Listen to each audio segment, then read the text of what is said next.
Welcome to the Jackson Gage Collective, the world's most intriguing podcast.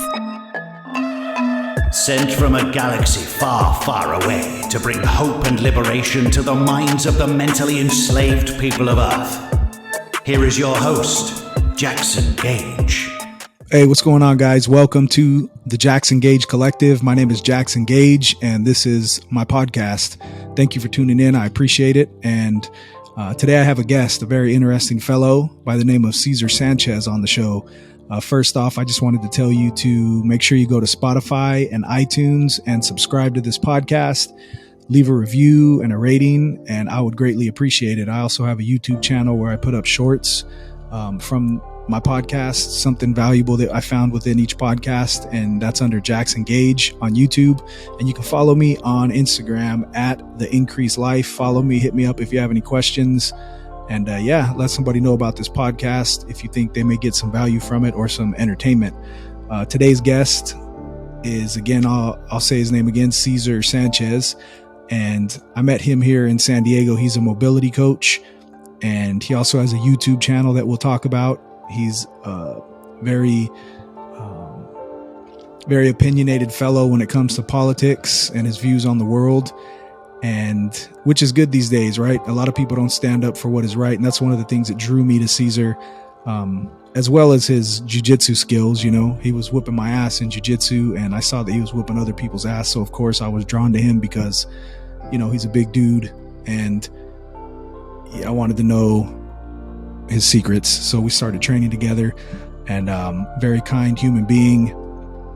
And like I was saying, in today's climate, in today's day and age, we've almost been beaten into submission where you can't speak your truth or else you're going to get canceled. And, you know, when it starts getting to that point where you can't speak what's in your heart, then it starts getting scary, right?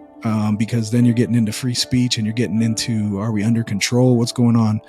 You know, so we got to make sure that we don't let that happen, and we got to stand up for what is right. And you got to speak your truth, whether everyone's going to hate you for it or not. I admire you. I would admire somebody more that speaks their truth and is hated by everybody than somebody that stays quiet just to be accepted, because that's weakness, and it takes strength to stand up and be a lighthouse for other people. It takes strength to speak what's on your mind and to share what you think about the world, regardless of who agrees with it. And Cesar Sanchez definitely stands up for what he believes, and you'll see that within this podcast. We talk a little bit about politics, we talk about jiu-jitsu, we talk about his new YouTube channel, and we get into some good topics, and I'm happy to have him on the show, and this is the first of many. So Cesar Sanchez, welcome to the show, my friend. I'm happy to have you here. I like Cesar. That. All right, here we go, man. What's going on, buddy? How you doing, bro? Oh, man, I'm doing super well, and I'm really excited to be here on your show. I can't feel what's the word? I feel honored, you know, honored that you invited me. Heck yeah, man. It's good to have you on here, bro. Thanks, man. Thank you. You're an interesting fellow for sure, man. You know, thank you. Interesting dude, man. And thank you. I'll explain more about you they'll hear more about you in the intro, so I don't got to explain who you are. But basically, we met here in San Diego through jiu-jitsu. And what led you to jiu-jitsu? First of all, what led you to San Diego, and where are you from, man? And then we'll go into jiu-jitsu. I am originally from Mexicali, Mexico. That's where I was born. My parents, you know, my dad, he was born in Puebla, Mexico. My mom, Sinaloa. So they both moved to Mexicali, and that's where I was created. Right so on. I was born in Mexicali, Mexico. It's a beautiful city. It's a desert city, super hot, the hottest that has ever been. I think it's about 130 degrees. It's ridiculous. But, you know, Mexicali has some of the best food, some of the best Chinese food, some of the best taco places. Like, everyone who knows what city has the best tacos, Mexican tacos, everyone knows that's Mexicali. So every time they go there, they have to go to a well, bro, how shop. come you're going to have to take me down there sometime, bro? We haven't gone there yet. Anytime. Anytime. How far is that from the border? Drive. You know, it's not that far. It's like So El Centro and Mexicali, that's like maybe 15 minutes. Oh, okay. Right on. It's a 15-minute, drive. It's really not that far. Right on. So I was born in Mexicali. Go ahead. I was going to ask. Yeah, go ahead, man. What brought you? What was your path to come here to San Diego? Like, what led you here? So I've always have always loved San Diego, man. I think it has some of the best weathers, some of the best green areas. I love the ocean. I love the people. I love the little culture that San Diego has. So growing up, my parents always brought us to San Diego.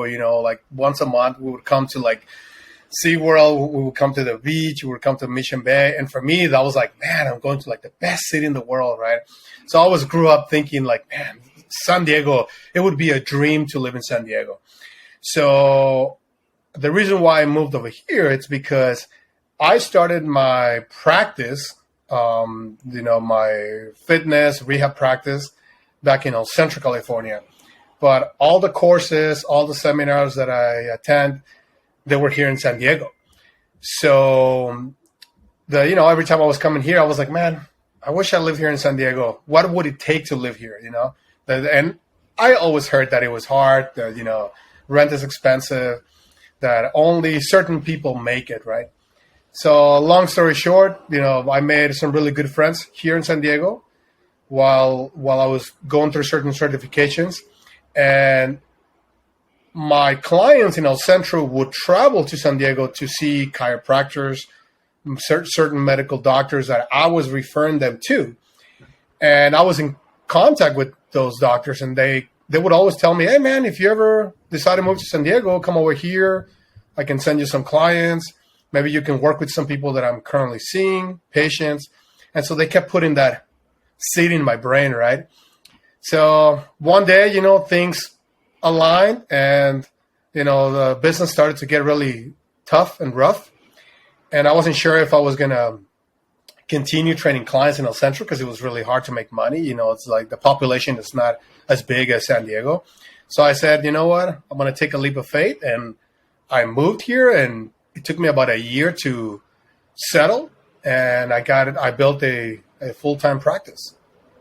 Right on. So yeah. As far as you mentioned your practice, I can vouch for you as being very super knowledgeable with rehabilitation and stretching and taking care of your body and your joints and your ligaments. And I mean, every time I have a question about anything, any ailments, any injuries I have from jiu-jitsu, you probably have a million messages from me. Hey, bro, this is hurting right now. What do I do? And then you'll come back with the answer, and I'll work on it, and it'll fix it. You know what I mean? So, yep. You talk about your practice a little bit, because you do coaching, but your main focus is what? So I do coaching, and the best way to explain it, because I have a lot of certifications, so sometimes I can get really confusing as to what the heck is it that I do. So I am a structural performance coach. And I specialize in stress and pain management. So the main emphasis of my practice is to get people out of pain. And when I talk about pain, I'm mainly referring to lower back pain, shoulder pain, neck pain, any type of physical pain that people have. I'm the guy, that helps them out. So I basically do a full body assessment. I take a look at their breathing, their movement pattern, their squat, their lunges, their twisting, pushing, pulling, every single movement pattern that your body is designed to do. I take a look at every single pattern. I assess the range of motion of your joints.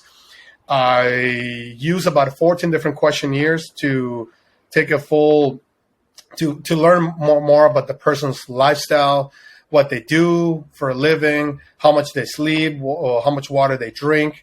So I pretty much try to learn everything I can about them so that I can eventually identify the potential red flags that are causing pain, or the obstacles that are not allowing them to get better and improve the quality of your life. That's one area. The other area, I do a little bit of emotional coaching, where once I identify clients' stress levels, if I notice that they have any type of specific trauma, stress, I do a little bit of coaching in that area. If the challenge is, if the case is pretty challenging, sometimes I refer those people to other practitioners so that they can work only on certain specific areas, such as, like marriage counseling, trauma, healing, you name it. So that's pretty much what my practice, involves. It's basically teaching people how to move, teaching them how to get out of pain, showing them how they can do all of these exercises on their own, so they don't have to have this codependency between trainer, practitioner, and client for the rest of their lives. I train them in such a way that eventually they feel like they don't need me anymore. The majority stay with me simply because they like my character. Once they get out of pain, I just teach them the fundamentals of fitness, kettlebells, exercises, club bells, mobility, you name it. And, the majority stay with me just because they want to have me around for whenever they get hurt again. Okay. Or if they leave, they come back. Yeah. They refer people as well, I'm sure. Exactly. Yes. They refer people to me. So one thing that I think is very cool for anybody looking for coaching, and even if it's for pain management or rehab, one thing that you do, and you mentioned it, is you do a very in-depth assessment ahead of time to find out everything about that person. And a lot of times what I've learned from talking with you is, part of that evaluation is you look at their lifestyle and their stress levels. How much does stress and lifestyle play into a lot of this pain that people have? Because a lot of times people think it's just, I'm out here running, my leg hurts, but they don't realize there's probably something deeper that they're not even looking at. Yes. Oh man, that's a very complex question, but I'll give you a really good answer. So yes, stress does play a big role in how people feel. Now we have good stress and we have obviously the bad stress, right? So in easy terms, we have the stress that we paid for, which is, you go to Universal Studios, you go to Six Flags, and you're going to be, by the way, my girlfriend is about to walk in, so she's going to pass through the camera. So you have the stress that you pay for, right? You buy a ticket to go to Six Flags, and that type of stress, brings you happy chemicals, endorphins. It makes you feel really good about yourself. Like it can also rejuvenate you and cause a positive impact in your organs and your physiology and your mind, everything, right? And then you have excessive stress, you're in debt, you have to pay so many bills, you're going through a divorce, you had multiple car accidents, and you have had concussions and 10 years ago, and you haven't fully recovered from that type of stress, right? We have chemical stress. You're not drinking enough water, but you're drinking too much Gatorade, too much soda, too much iced tea, and so your body is dehydrated. You have the stress from eating toxic foods. There's so many chemicals in our foods nowadays that disrupt your endocrine system, your entire hormonal system. So the stress, it's to identify what type of stress the person has in their lifestyle. It's important because it'll give you a big picture as to why is it that they're not healing, and what is it that they need to do in order to start seeing results. And when I say results, it's to improve the quality of their life. Yes. That's in my opinion, that's kind of like a preschool simplified version of explaining good stress versus bad stress. That's good, man. And that's what most people want that are listening. They just want a quick understanding of, what they're getting. Especially if they're going to get a coach or whatever, most of the time people don't want some deep scientific explanation. They just want to know, what do you do and how are you going to fix me? So that works 100%. Exactly. Yeah. So we mentioned, we'll get back into that because obviously you have this YouTube channel that you're building, and I want to get into that in a little bit. Yeah, please. It has a lot to do with what you're doing. And I think it's niched very well to jiu-jitsu people as well, man. So obviously we both love training jiu-jitsu, and that's how we met. And how did you get into jiu-jitsu, and what led you to it? I know you have a story behind that, kind of. Yeah. No. So, I always I always wanted to be a fighter, to be honest with you. I always wanted to fight. And, once I hit about 27, 28, I was kind of resenting myself because I never really pursued martial arts. And, I've always been a big fan of martial arts. I would always watch, like, growing up, we all watch Karate Kid and, action movies. And I would always say, that is blood sport, exactly, with all the Van Damme movies, Jackie Chan, Jet Li. And I would always say, man, that's so cool. Like, what would it take, to learn, like, how to fight like that, right? So I always wanted to be a fighter. I remember joining some boxing classes, and I would, work out with some professional fighters. And I always had this bug for wanting to fight, right? So while I was doing some of my certifications, I came across a really good system called Tactical Fitness. And the Tactical Fitness system basically teaches you mobility and strength and conditioning for combat sports, for Russian Sambo, wrestling, judo, systemic Russian mobility. So there's a lot of rolling on the floor that you have to do, a lot of inversions that is designed to help you improve the mobility from your neck to all the way down to your sacrum. And so every time I was going to a gym to do one of those certifications, because within that certification, there's other certifications, extensions, they had it inside this gym called Legacy Gym in Burbank, California. And inside they have a huge mat for jiu-jitsu. So every time I was going there to spend a weekend to do one of those tactical fitness certification, I would always see the people rolling, and I'm like, man, I wish I could do that, You said to yourself many times, I wish I could do that. I wish I could do that. But, I knew at one point I was going to join jiu-jitsu. So I first tried it back in Central California. I did it for probably about a month. And, I was going like maybe 2-3 times a week. And then eventually I had to like pause. And because I knew I was going to move to San Diego, so I had to start saving all the money I could save. And so I stopped. And so it took me like 3 years after moving to San Diego, almost 3 years and a half after moving to San Diego 4 years to finally join jiu-jitsu after I established myself in San Diego. But good, man. Yeah, that's pretty much how it was. As we move through that, and I've shared with you before, because a lot of the people doing jiu-jitsu, and you see the hashtag jiu-jitsu saved my life and whatever. And yeah, it was the same thing with me, man. I had been watching jiu-jitsu a long time. I tried it when I was a police officer, when I was about 26, and I was a cop, and I was fucking lifting all kinds of weights and all cocky and shit. And I go into this jiu-jitsu gym in Fresno, and they team me up with this skinny little kid. I remember he was a skinny little redhead dude. And he just beat the fuck out of me, man. He was probably 40 pounds lighter than me. And my ego at that time was just too big, and I couldn't handle it. I didn't like getting my ass beat, So then I left, and I came back later when I was more mature. But coming back the second time, I was going through a divorce, and I was battling a lot. I was battling depression at the time, and jiu-jitsu just put me on a whole new path mentally, for my mental health.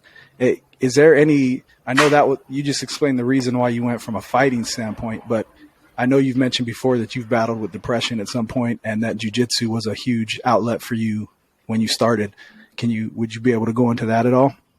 Yeah, absolutely. So, growing up, I had a lot of health issues. One of the main reasons why I got into this profession as a health coach is because I struggled with obesity growing up. I'll never forget, I woke up one day and, everything started because I broke my right arm, kind of wrestling with my brother. And then after that, I just, started putting on some weight, and I let myself go. And I woke up one day and I was wearing a 46-inch waist. I remember going to the stores and not able to find pants that could fit in. And I was like, that just made me feel even more depressed, right? So one of the things that jiu-jitsu has done for me, on top of all the other movement practices that have done, is that because you're exercising an aggressive side of you, it teaches you how to have more control of your emotions. It teaches you how to have more control of your breath, breath is everything for your state of mind, for your mood, for your health. And so that's that's one of the major impacts that jiu-jitsu has had in me, that I can go and practice my aggressiveness on the mat. And now, after almost 3 years now of training, it's I can't remember when was the last time I snapped just for out of nowhere.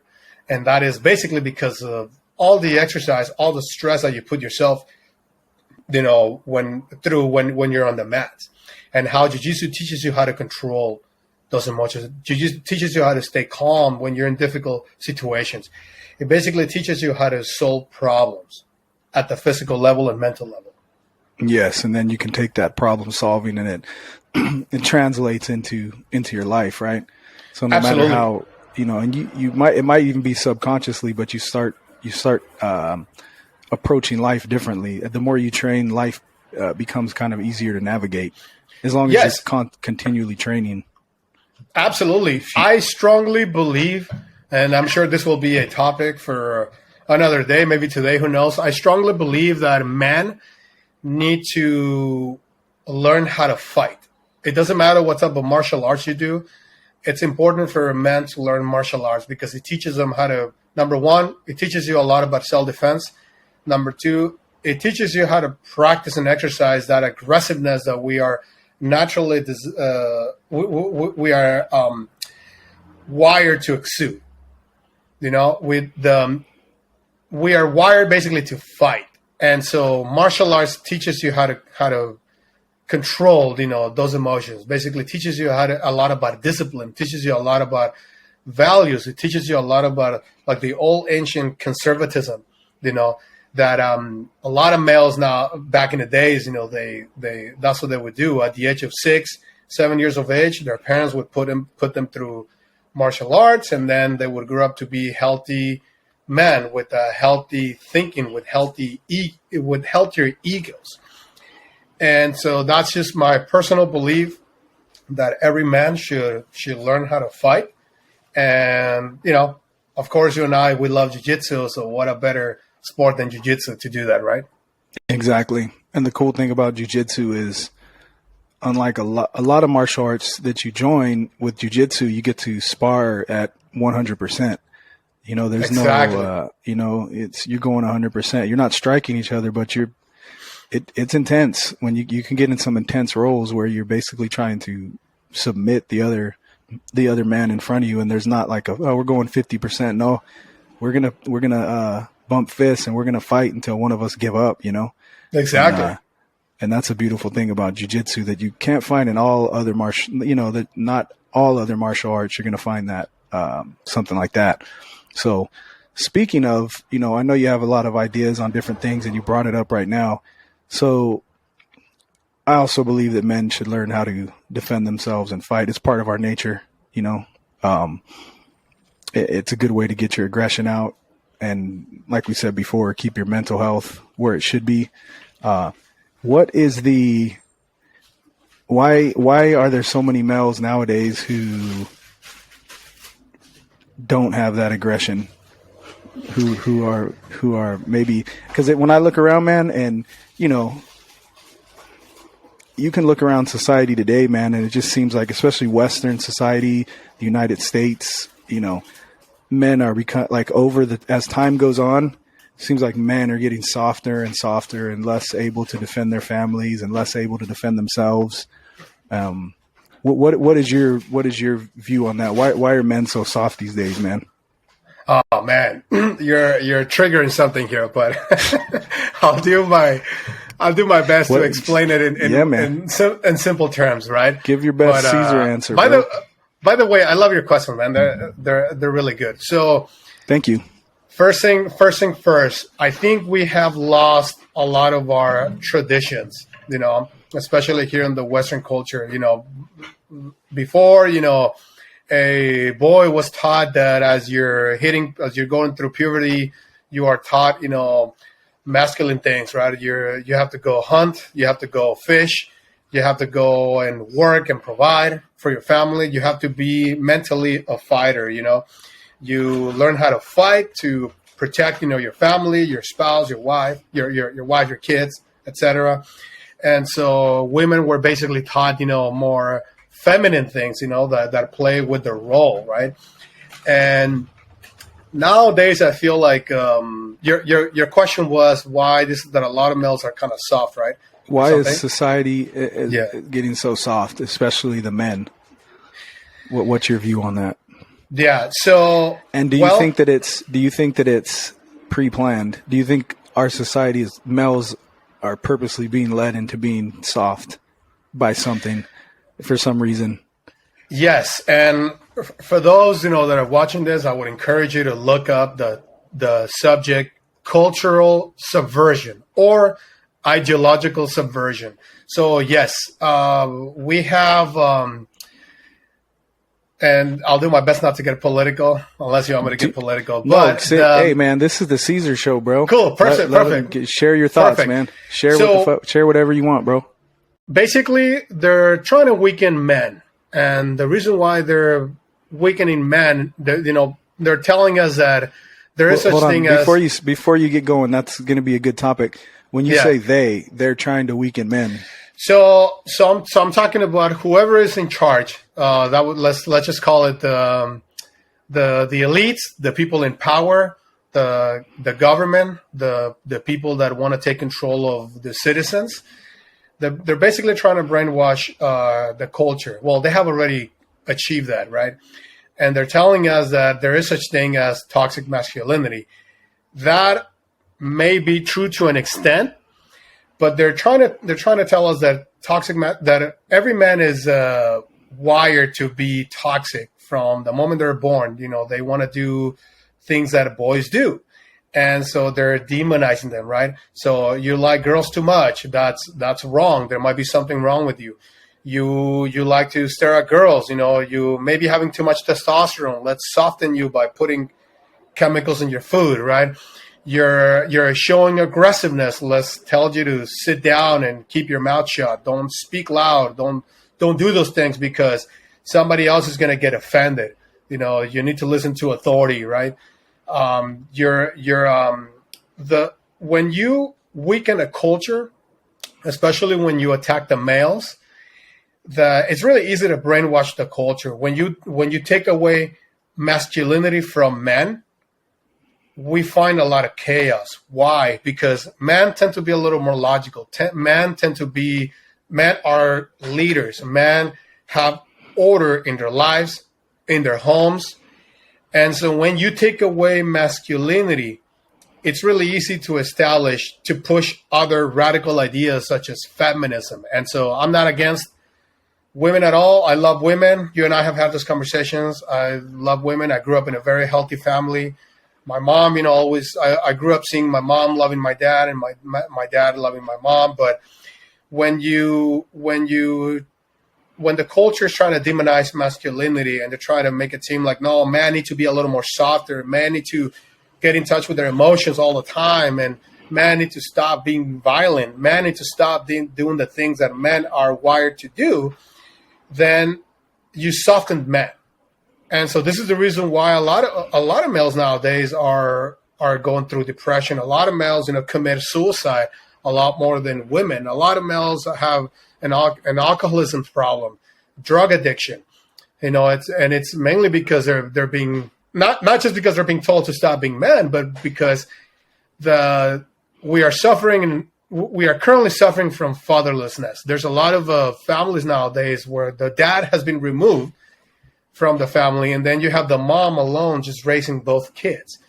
And so I can go on and on as to why that's happening, but that's kind of like my brief explanation on it. What is cultural subversion? It's kind of what you said, but just go into that a little bit more. So the topic of Marxism. So Karl Marx had this radical ideas that in order, the same thing that I just explained, that in order to weaken the culture, you had to destroy the patriarchy. And so patriarchy meaning the father. You destroy the patriarchy, you destroy capitalism, and you establish more leftist socialist radical ideas where, because you take the father out of the home, you make the government the father figure. And so now we have a lot of families nowadays that are getting divorced. By the way, 90% of the divorces are initiated by women nowadays. They give them the easy way out. So the couples get divorced, and so the court, the law, benefits the women, at least in blue states. It benefits the women, and then you see the dads, broke, weak, depressed, because not only they're limited on how much time they can spend with their family, but now their family is gone. The family is no longer there. What they had worked so hard to build, together, all of a sudden it's broken. And so what they don't realize is that affects the children. So by the way, that's the topic of divorce is another heavy topic, but that's part of the agenda of ideological subversion. So within ideological subversion, you have changing the language. They, nowadays, not only our language has been distorted, but anyone can identify as anything. And because we have no boundaries, I can tell you right now, that right now during the podcast, I identify as a woman. And after the podcast, I'm going to go back to my male role. And, and the problem is that we have so much politically correctness that people they're starting to normalize this dangerous game of playing, let me identify, as whatever I want, that because we're not calling it out for what it is, which is ridiculous, then it's becoming normal. So within ideological subversion, one of the steps to weaken the culture and society is to change the language, change our definitions on anything, on truth, on the facts. And once you change the definition, normalize it. Once you normalize it, then people start to repeat it over and over and over again, to the point where now people believe that males are toxic, that, speaking boldly, it's offensive, that you need to prioritize people's feelings, over whatever your truth is about any topic. And so it's hard to have this conversation nowadays because, people want to please others. People want to say, oh, I don't want to offend you, but I have a different perspective. Knowing deep down that based on your experience, the something may be wrong, but we can't even call things wrong anymore. Because, we have been taught that we need to be polite and we need to be nice. Does that make sense? Yeah. We've been almost forced into that situation where, yes, I mean, it's to the point now where if you don't go along with the narrative, then you're seen as an outcast. You're seen as a bad person. If you don't believe what everyone else believes, then you're seen as a bad person. And in my eyes, that's not freedom whatsoever. And people get to the point that they're under that's complete control. If you can't speak your mind, if you can't stand up and say, hey, I don't think men have babies or something, I don't think a man is a woman. If you can't say that without getting ridiculed, if I can't say this life matters or that life matters, Kanye West wore that shirt the other day, White Lives Matter, just to trigger people, but you can't say these things without being just ridiculed by the world. What fucking world? We're completely in the matrix, man. We're completely under control when we start getting to that point. This is why I believe that men need to step the fuck up and they need to grow some balls and start speaking about what's right and what's wrong. We all know that trying to brainwash kids about or trying to shove radical sexual ideas on kids is wrong. We all know that. But nowadays we have we have a movement of radical people, Marxist people here in the U.S. that are telling that are trying to change the definition of what's the word for child molester. Now they want to call them, minor attracted people. There's even a TED talk where this quote unquote neuropsychologist. I believe that's her title. She's trying to say that is a condition. That being sexually attracted to minors it's basically how some people are born, and that we need to treat it as it is, as a condition, almost as if we need to have compassion. Have compassion for the kids, but don't have compassion for those people that want to hurt kids. I know some people would disagree with me, but when it comes to hurting the kids, that's an area where I will never ever be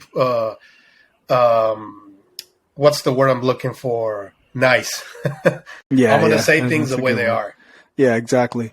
So just while we're on this topic, something interesting that I saw recently, I know you've seen it, and I think it has to do with this, because when you talk about cultural subversion, a lot of people will say, well, who's doing it? There's nobody, I got a buddy, and whenever I talk to him about this stuff, he's all, no, you're crazy. There's nobody up there trying to do anything. But this is cultural subversion is almost a form of warfare. If you want to weaken an empire, well, instead of hitting them with bombs, you just turn them all into pussies who fucking walk in line and turn them into sheep, and then you can slaughter all of them. Then you can do what you want with them. And I know we've seen. I saw a very interesting interview, and hopefully how to look it up, because if you're listening, you should look it up. And it was in the 80s, and they were interviewing an ex-Russian CIA agent, and he was breaking down in detail how Russia was going to, over 40 years or something, change the culture of the United States in order to take the power. And I think what that is. I don't know how it Absolutely. Yeah. It's by jury. I forgot his last name because it's like a Russian last name, but it's by jury.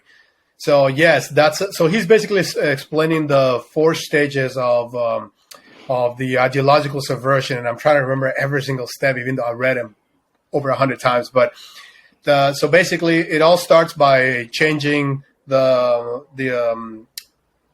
foundation, the traditions from what makes a culture strong. And so you change basically the definition of sexuality. You change the definition of what a man is, what a woman is. You push feminism, meaning you turn the women against the husbands, and you make them believe that being wives, being mothers, it's something that is oppressive. Like, give me a fucking break. Like, there's literally women that believe nowadays that having babies is oppressive. Like, you have got to be fucking kidding me. Like, animals don't think that way. It's just us, but because we had been brainwashed. But this whole idea of ideological subversion. By the way, whoever is watching, look up on YouTube if you want to watch everything put together, because this topic can be so complex that we can pick different topics and go back and forth. But if you want to watch a really good documentary, it's called Agenda, the Grinding Down of America. And there's this book, basically from a CIA, ex-CIA agent, that lays out the plan from back in the 50s. And it all started by wanting to destroy the West, especially the United States. They wanted to destroy the United States because it's a strong country. We have the best capitalism here. You notice that a lot of people from other countries, especially communist countries, they want to move to the U.S. It's not the other way around. You don't see people from here moving to communist countries. I mean, I'm sure there are some, but you don't see people trying to cross those borders. They want to come over here. And so the reason why they want to do that is, from what I have investigated, is because they want to establish one new world order. They want to have one government, the economical system. They want to push socialism, to every single country. Why? Because everyone looks up to the United States. Everyone looks up to this country because it's so powerful. Yes, it has its flaws.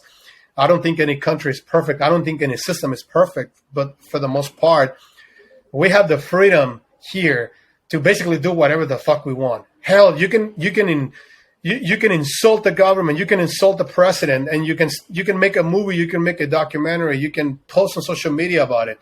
and you're still fine. In other countries, you do that and you get decapitated. you get killed. You get thrown in jail. There's a secure what do you call it? A social security system or social credit card system. Social credit system. Social credit system, yes. And so people don't realize how good we have it here in the U.S. And I strongly believe that it's not gonna I strongly believe that the U.S. will not crumble. I do believe that a lot of people are waking up, especially men. And there's a really powerful phrase that says, good times create weak men create hard times, and hard times create a strong man. And it's a cycle that always repeats. And I strongly believe that it's going to take some time for things to get better, but we are currently going through a process where there's a lot of people speaking up. I've seen so many, from comedians, people in politics, actors, people on social media, just starting to speak up and to say, wait a minute, this is wrong. 10 years ago, it wasn't like this, and now, I can't even refer to anyone as she or him without getting called out or getting a write-up at my retail job. It's ridiculous. It's true, yeah. It's ridiculous. True. Yeah, it's true, man. It's ridiculous, bro. But, this is why every male needs to eat steaks and do jiu-jitsu so they can build more testosterone and stop being little pussies. I agree, man. There's a lot of pussies going on in the youth here, man. But yeah, like you said, it's a cycle, So we're in the cycle of weak men and hard times, but those hard times are creating a stronger culture as the cycle continues. Yep. So, I mean, there's more people training jiu-jitsu than ever. People are getting into MMA, watching fighting. The UFC is blown up. There's so much interconnection on the internet where you can be connected to people and ideas that you may never have, that's been the past 20 years, but it's gotten to the point where I believe that, just the consciousness of the people on earth is kind of raising because you're able to connect with people all over the world, where before, you're in some fucking swamp town in Florida and you've never seen anybody but your neighbor Billy, and those are your ideas, but now you're connected with people from all over earth, so I think consciousness is rising. Even though it seems like we're fucked up and under control right now and you can't call him a her, you can't say shit. Yeah. It'll change, it's headed for the better. So yeah, it's all part of the same cycle. Like we need to understand evil to understand good. We need to understand good to understand evil. And so a lot of people are beginning to realize, like, wait a minute, I was raised with different values, and now because of what I'm seeing on the news or in certain cultures, people are finally able to rationalize and say, this is wrong. So I feel like we need to be exposed to, that type of actions for people to wake up. Exactly. It's how they take the pill. Yeah, man. Yep. So we'll jump topics here because we can go into that forever, sure. And we'll have many chances to go into these. So, but let's go into. So you're building and I want to go a little more into jiu-jitsu too. But you're building. Sure. You just started building a YouTube channel, and like I was telling you before, since I'm just starting this podcast, I think it'd be a good idea to kind of each time you come on, just kind of document and talk about what you're doing with your YouTube channel as it grows, sure. So now from start and, 3 years from now when you have grown a huge following or whatever, because you're putting out really good content, quality content that you can use, people can use, is very niched, what you're talking about, like it works, it's the concept has been proven because I can tell you it works because you've worked with me with my mobility and everything, and it's really quality, valuable shit. So, how's that going with the YouTube channel now, and what kind of content are you putting up there and planning on putting up?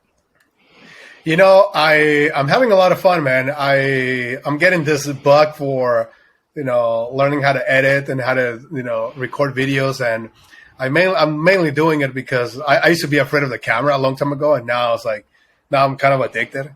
Like I like putting up, content, but I'm mainly starting to put up videos, because, number one, I want to share my message.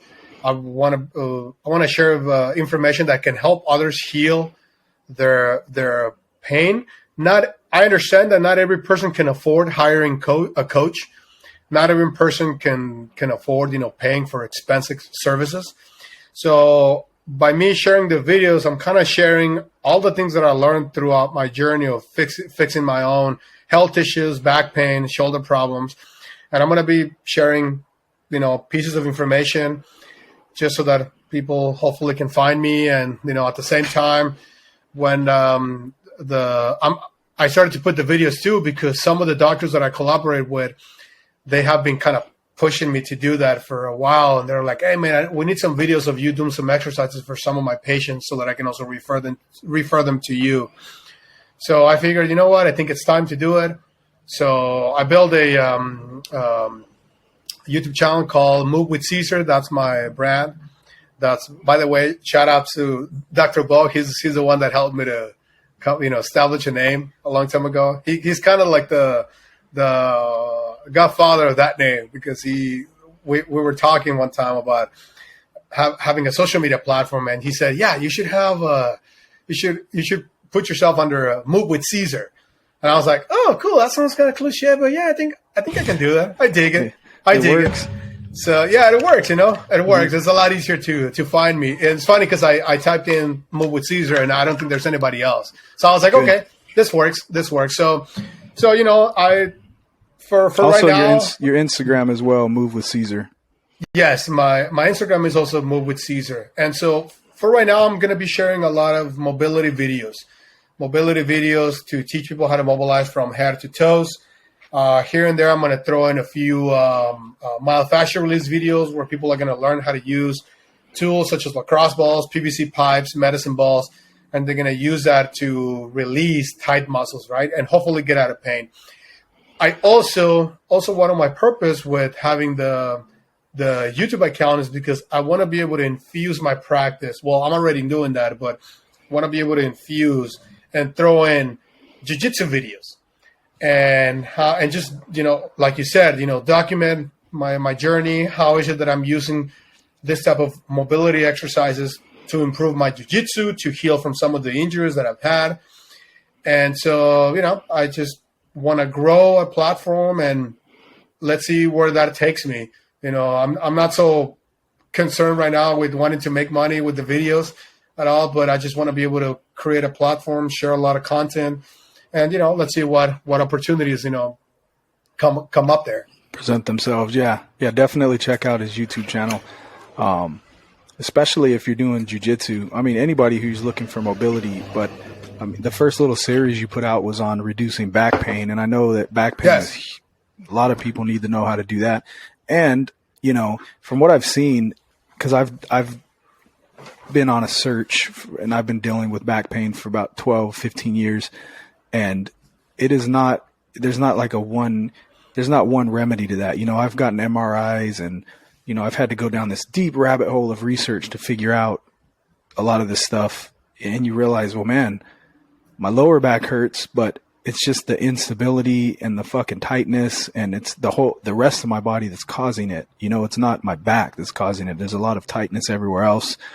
And, so you go to Caesar's channel and he gets right to the point. You don't have to go through that rabbit hole. He just says, these are the stretches you do to release your lower back. And he's got answers for days when it comes to lower back. So you definitely want to check him out and check out his Instagram, especially guys like,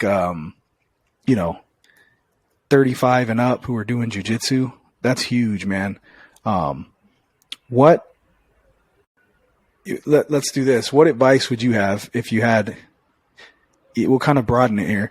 If you were talking to a huge group of white belt males who are 35 and up, who are starting jiu-jitsu, why don't you go over some of the things they can do as far as stretching and everything else that you would recommend to be able to go and continue to train, even the details as far as jiu-jitsu and, how to train and whatnot. When it comes to injury prevention, I would recommend, number one, do mobility. And this is how I explain mobility, right? So you have a finger, right? So this would be considered the flexibility, This would be considered the mobility within the joint. Movement within the joint stimulates a membrane that's inside the joint called the synovial membrane. And that membrane secretes something called synovial fluid. Synovial fluid is basically, it's kind of like your W40, the oil that you put on that door hinge that is making all this squeaky noise. So movement within the joint secretes that synovial fluid, and the fluid is basically nutrition for the joint. It keeps the joint soft and smooth. It also allows you to absorb shock every time you fall, every time you lift weights, every time there's impact in your body. It keeps the joint smooth and it protects the joint. A lot, from my experience, unless you were an athlete, then I usually don't see problems on. Well, actually, no. Let me take that statement back.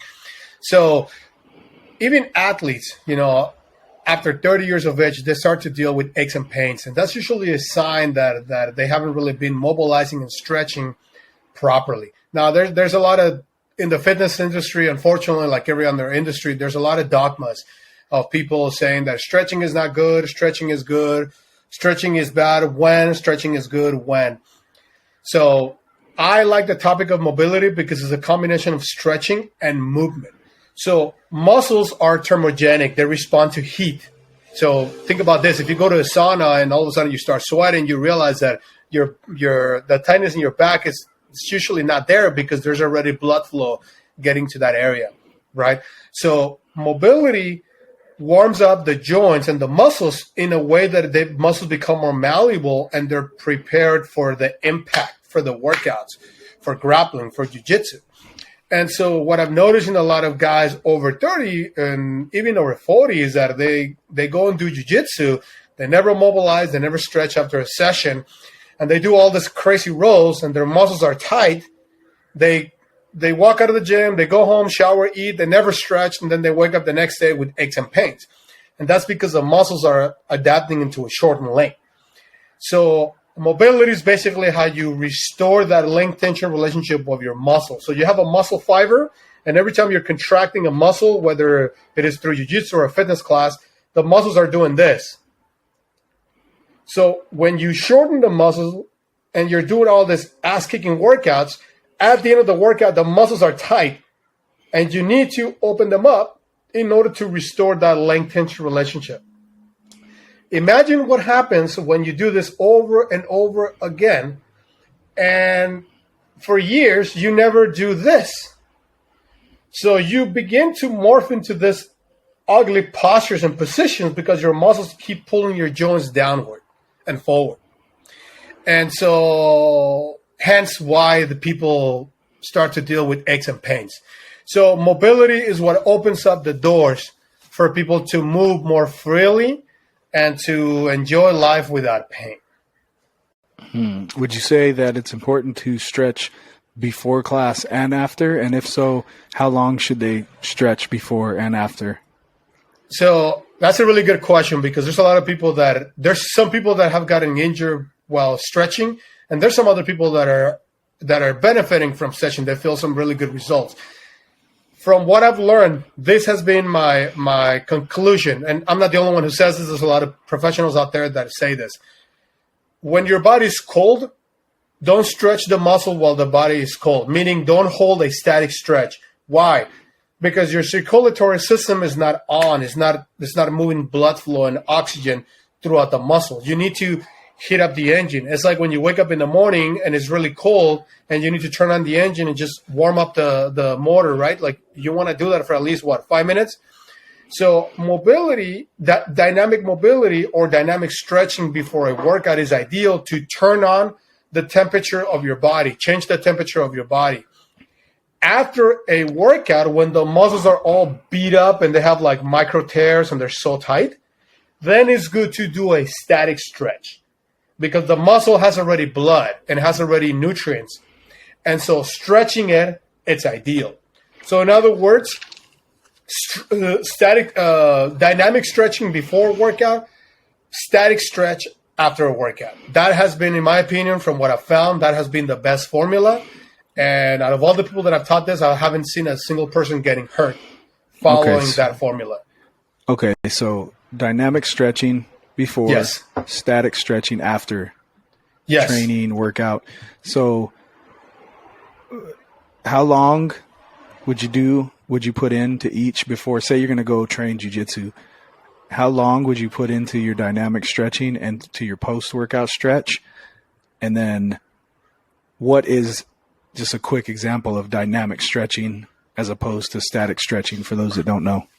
Sure. I'll start with the dynamic, the static versus dynamic. So let's say I have a tight neck muscles, and so my body wants to literally do this and tilt my head to one side. Correct? Although that may feel good, if my body's still cold, if I'm dehydrated, if I haven't really broken down a sweat, anything, the static stretch may not feel good. So one thing you would do instead, you would do things like mobilities. So neck circles is one example out of many. Neck circles, neck lights, neck tilts. And you notice that after These 10, things like 15 shoulder reps, like this type of stuff, shoulder exactly, shoulder rolls, like shoulder circles, shoulder rolls. These trunk are more twists. of exactly the twist, arm thread. All of those things are basically dynamic because there's motion, and the motion is bringing nutrition and fluids that are important for the muscles and the joints. A static stretch would be more so for, like, for example, if my hand is tight, my palm is tight. When you hold this stretch for longer periods of time, let's say a minute or over a minute, then that would be more of a static stretch. As opposed to moving the hand, doing wrist circles. Dynamic. So dynamic stretching is good before the workout. Static stretching is good after the workout to restore length-tension relationship. Okay. So what Is that would you gonna make say sense? about, so before you train, maybe put in 5 minutes of just dynamic stretching, just like nonstop, just moving around type of thing? For the people that are very consistent with their mobility, I would say 5 minutes should be okay. There's going to be certain days, because you can never really predict how tight you're going to be. On the days that you feel really tight, spend at least 10 to 15 minutes before. On the days that you feel pretty loose, 5 minutes should be enough. For newbies, for people that are barely starting with mobility, I would recommend them to spend more time. Do some mobility at home in the morning. Do some in the noon. Some in the evening, and some before your class. That's usually that's the homework that I give people that I start working with, that I first begin to work with, because they're so tight that they need to do more of that. They need to do more and more and more, especially for brand new white belts, people that have no body awareness about jiu-jitsu, people that are barely learning, what is each position. Sometimes they need to get in certain awkward positions, and so they don't have the mobility. They need to spend more time doing that. Okay. Yeah, I found that for me, and I'm very tight, but I stretch a lot. As far as on a training day, right after class, if I'm smart about it, right after class, I'll stretch out my hips and lower back a little bit, open that up a little bit. And then that evening I'll go home and I'll lay out my yoga mat and I'll do a good 30 to 45 minutes of yoga, static stretching. Yeah. And that way I sleep better. I wake up feeling better. And, it's a discipline. Most people are like, I don't want to stretch. I don't got time for that. I got to have a beer and watch fucking some bullshit on TV, but to stay happy and healthy, man, it's important to put the time into stretching, especially as you get over 30, 35, 40. You got to stretch every day, man. It's so important. Yeah, it's so important. It's so important. Yeah. There's a book by, I forgot his name, forgot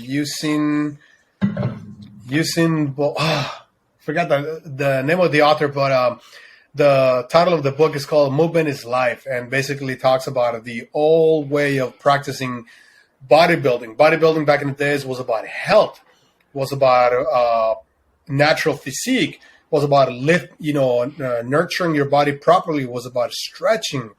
And so everything comes down to something simple. Move.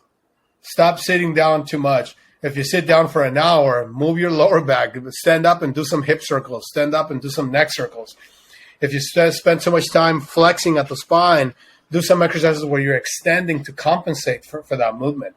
So compensatory movement is very important, aka mobility. Okay. So you got a little time here. I want to get a little deeper into your jiu-jitsu. You got some time? Yeah, okay. Sure. Yeah. I still got it. Okay. 25 minutes. Yeah, we're good. Okay, cool.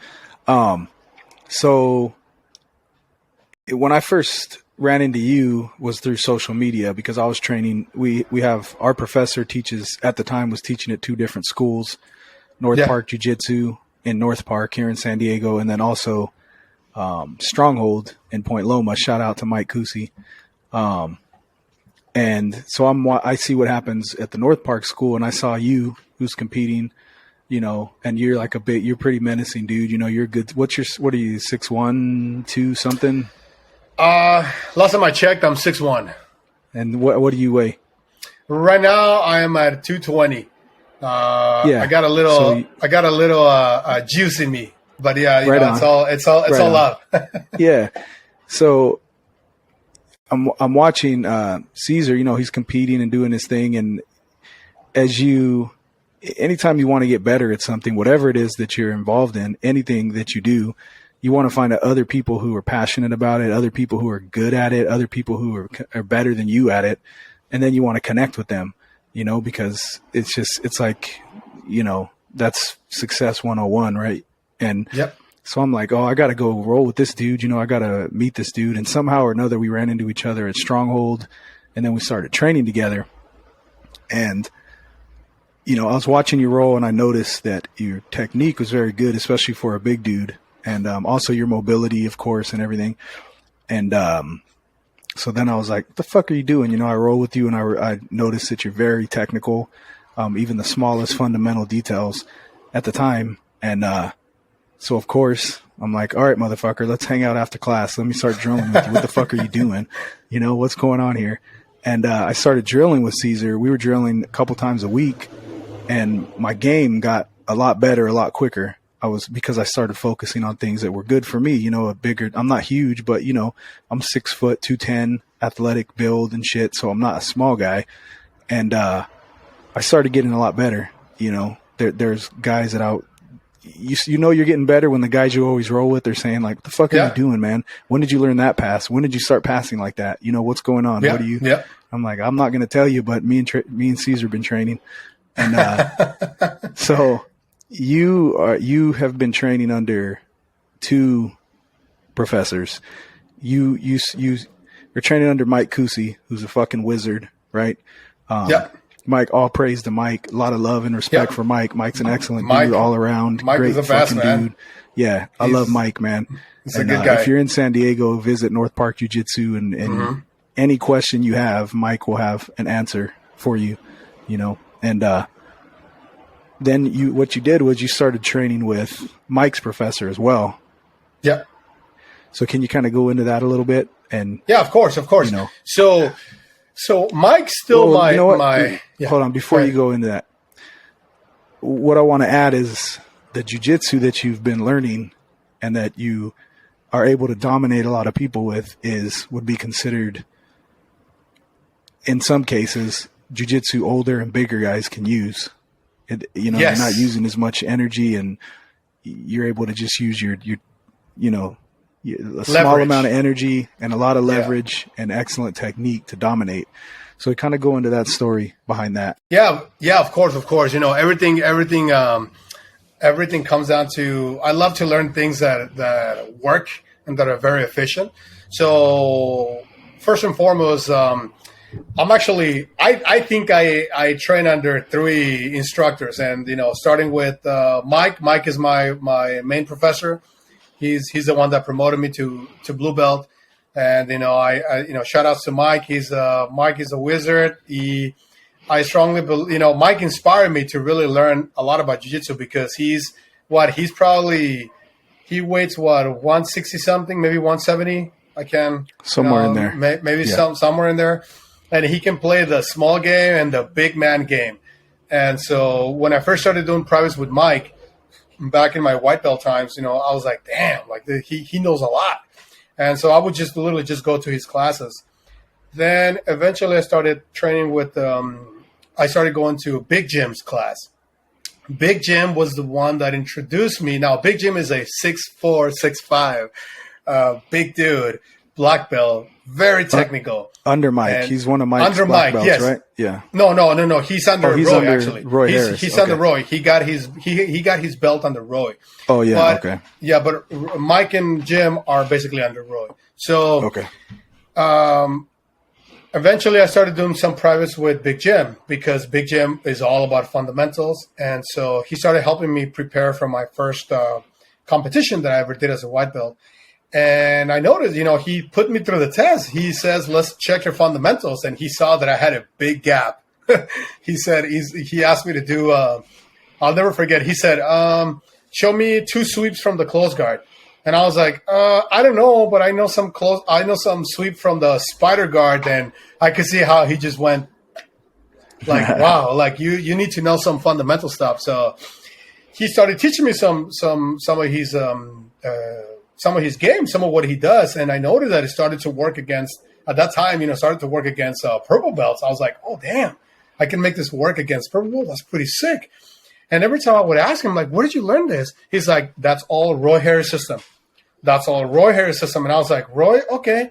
And, like everything, I looked up Roy and I was like, oh, he's an older guy, he's he's been doing jiu-jitsu for a while. I don't know. The first thought in my mind, I'm like, oh, he's probably done some good jiu-jitsu, but we have all this new modern stuff. Let me just look into this. And every time I was training with Jim, he kept telling me, you know what, the work on these fundamentals. He would teach me something new and it would work. And I would ask him, where did you learn this? Roy Harris. And I was like, okay, I got to check him out. I got to see what's up. So then they were going to have a seminar at the school at North Park of Roy Harris. And so I said, you know what, I'm going to go ahead and take the seminar.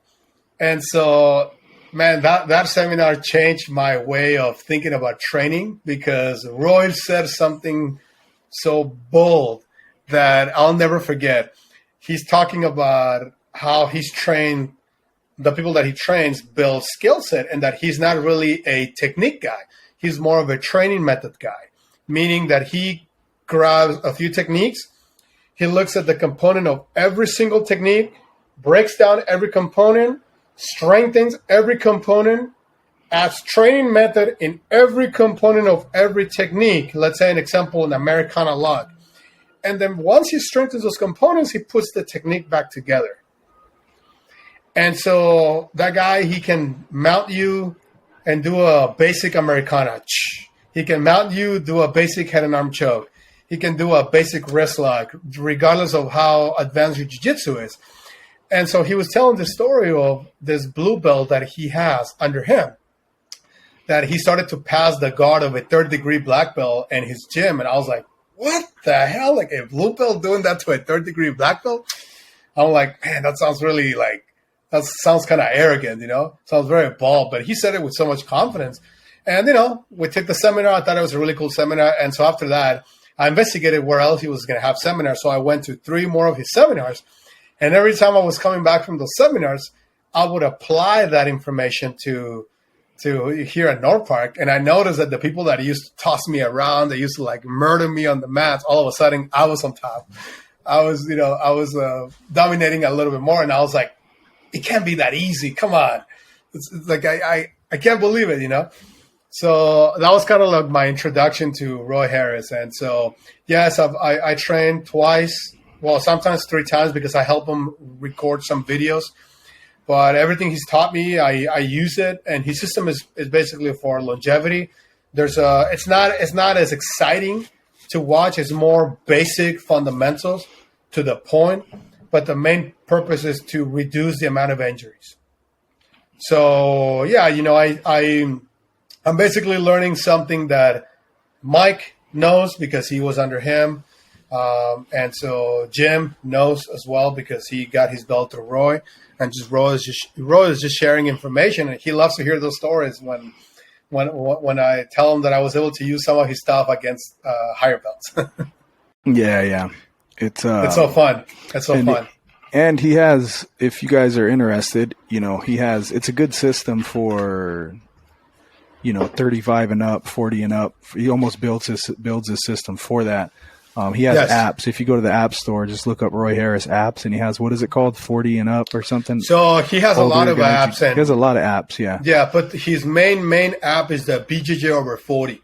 That's the more bought app that he sold because he teaches, again, it's not he says something because it's mainly based on longevity. You don't see a lot of flashy stuff. You see a lot of defensive positions. And then how to basically go from being defensive to offensive, put people on their backs, get on top, and don't let them out. So that's basically what the whole system is about. Yeah, they're good apps. I think it's $20 per app. You go check it out. It's definitely good shit. I remember now what led me to, before we started drilling, what eventually was the final straw there, is we were rolling, and at that point I got you in side control somehow, and you escaped. You escaped, and somehow you got on top. You escaped and swept me something or other. But I was usually, I'm not accustomed, at least with another blue belt or white belt, if I get side control, it's not, a lot of the time they're not escaping, and you escaped, and I was like, what the fuck is this? I'm not used to this, and then I realized after training with you, the huge importance of escapes, and I think I mentioned this in Soul Rollers. Shortly after that, I was listening to a John Danaher interview. No, I'm sorry, Gordon Ryan interview. Gordon Ryan, where he was saying he came to John Danaher as like I think he said as a blue belt or a purple belt. I think it was as a purple belt. Purple belt, and he was like, I was a shitty purple belt when I came to John Danaher, and Danaher he kind of reversed time for me, and he said, let's go back to fucking blue belt and fucking let's learn escapes. And he said he just spent hours and hours just learning escapes. He had him just learn how to become an escape master. And that, if you can escape, because if you think about it, a lot of especially if we're not competitive athletes and we're hobbyists, the last thing we want is to be on the bottom getting smashed. You expend so much energy trying not to get smashed, like, no, I can't pass my fucking guard. Don't let him pass, because once he passes, it's over. But if you're confident that when he passes, you're going to escape, then all of a sudden you're saving a shit ton of energy because you don't care, Yep. So that's huge. The escape game, and we worked on escapes a lot when we were drilling. And that when you escape from difficult positions, you become more difficult to tap. And then eventually people want to pick on you, and they're like, "Oh, I need to solve that problem." So it becomes a game of chess. You learn how to move the pieces better. Now, eventually, they want to figure out a way to counteract your moves, and so that's when it gets really fun. When you basically become almost unstoppable, because they can't hold you down. But it's like it just takes time to training those positions. Sometimes you kind of have to work that ego and say, okay, today is not about winning, it's really about learning and building a skill set. I see people struggling with it, but it's what it is. Yeah, it's part of getting better. So it's part of getting better. Yeah, we're definitely blessed in San Diego to be around these professors, man. Oh, man, I feel so blessed. Mike is, like I said, if you're in San Diego and you want to drop in somewhere, go to North Park. Mike is the type of professor who he will tailor what he's teaching to you. He may be teaching a move that day, but then he'll Jackson, you're not going to want to do it this way. You're going to want to do it this way. You're going to want to grab right here because of your body type or because of this or whatever. And then he'll say that to another student and another student. So he's not just teaching a move. He'll teach a move and then he'll tailor it specifically to you, which helps you to build your game in a stronger fashion. So yeah, Mike is a great professor, man. Yes, man. He's amazing. He's he's helped me a lot to build my game. Every time I have questions, like he's kind enough to give me some answers. I've done a lot of privates with him as well. And, like even because I recently have had an injury, I told him that I wanted to get a little better with, I've had a knee injury. I told him that I wanted to get even better with my half guard because it's a little better for my knee. I don't put a lot of torque and stress. And, he's giving me some really good tips. And every time he shows me something, I'm able to put it through work, and it works. But Mike is like, he's like you said, he's like a wizard, man. He can go to any school and adapt a class based on the atmosphere, based on the people that are there. He can play the bottom game. He can play the top game. He can play the big dude game. He can play the small game, small dude game. Super good. Yeah. He's got that crazy pressure, man, for not being a huge guy. If he gets on top of you, he'll put you in he'll test your soul, man. Yeah. Exactly. So, yeah, man. Well, shit. I got another question for you, but sure. we'll let you get going here. But before we get to it, just to recap, if you haven't yet, go to Cesar's, go to Move with Cesar on YouTube and check out what he's doing. Follow his journey from starting his YouTube right now to wherever he's going to go. Support him. Make sure you follow him. He's putting out good content, and it's free, valuable content from, as you can see, a knowledgeable coach. So why not go on there and get it? Follow him on Instagram at MovewithCesar, and you can also follow me on OnlyFans. I just opened it. Just kidding. No, I don't have an OnlyFans. He does have he has an OnlyFans page where you pay and he reads you Bible verses. That's the best. All right, man. So what do you want to leave here with the I'll let you give a speech, bro. So you got nice. I'll put you on the spot here. You got the world has their fucking ear turned to you right now, man. The world is nice. What do you got to say, Cesar? And then you go ahead and tell them whatever you want to tell the world, man. Sure. Well, here's a message that I will leave everyone with. Be kind, but when it comes to defending what's right and wrong, don't be kind. Be real. It's okay. It's okay to contradict something. It's okay to challenge ideas. It's okay to defend what you believe is right. But don't forget to be kind. Don't forget to be humble. Because otherwise, life will come back to you and will humble your ass. Yes, I love that, man. That was good. Perfect. Be kind, but don't be scared to stand up for what you believe in. Don't be scared, when you stand up for what you believe in, you kind of become a lighthouse for the other people who are scared to stand up for what they believe in. And those that don't like you, Dr. Seuss said that shit. He said, those who mind don't matter and those who matter don't mind. The people who matter aren't going to care, what you say. And the people who hate on you for saying the truth, well, fuck them anyway. You don't want them. If you speak what's true, if you speak what's true in your heart and someone doesn't like you for it, fuck you. You don't like me for who I am. Well, then I'm going to keep speaking my truth. I'm not going to change what I think about the world to accommodate some pussy over here who's judging me or whatever. Right. So that's what I admire about you, man. And I think we connect on that is speak your truth, man. If someone likes it, that's good. If they don't, oh, well, but you're giving people the permission to be themselves. So keep it up, man.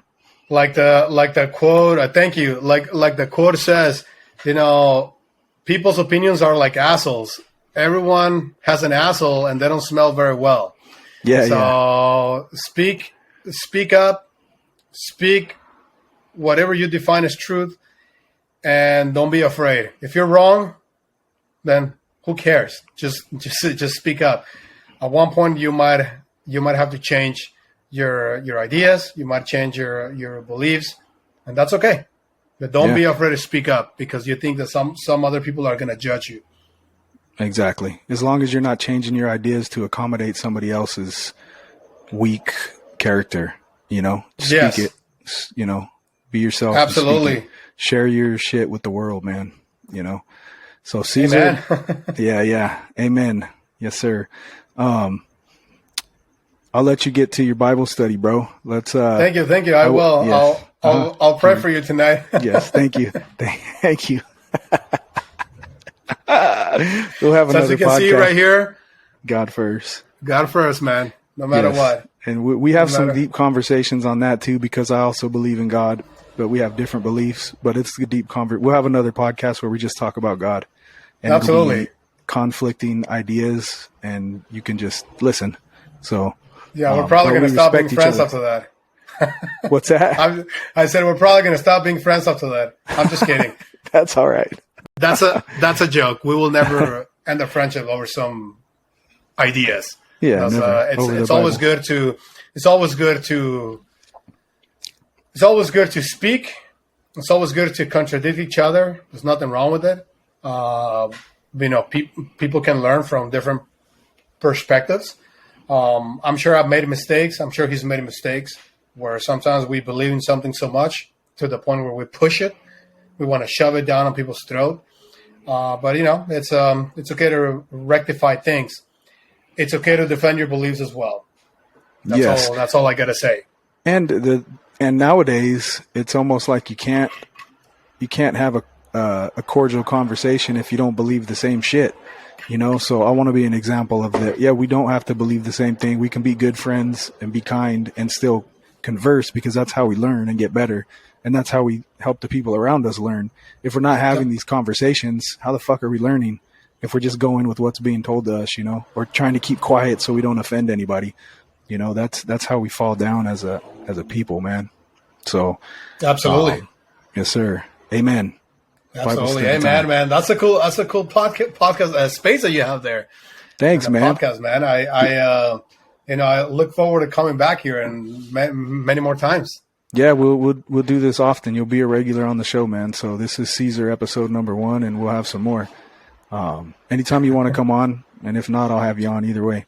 So, oh man, this is awesome. We should do one of these days in person, kind of like how the famous people do it. We have a big table. We'll share a cigar. We'll share maybe 1 or 2 whiskeys. Well, you don't drink. We can do that. I might have a that. I'll have something. So I'll take a puff of marijuana or something, and you can drink some whiskey. That would be the best. I know, right? Yeah, man. I'm down to do that too. So we'll figure that out. Anyhow, all right, man. I'll let you get going. Just hang around a minute, like I said when I hit stop here. But thank you guys for listening. Check out Cesar, Move with Cesar on YouTube, Move with Cesar on Instagram, and and Cesar Reads the Bible on his OnlyFans page. And $5 a month, and you get a verse every day. $5 a month, and you get an exclusive photo. Autograph. Of Cesar reading the Bible. Thank you everyone for watching. Yep. Take care.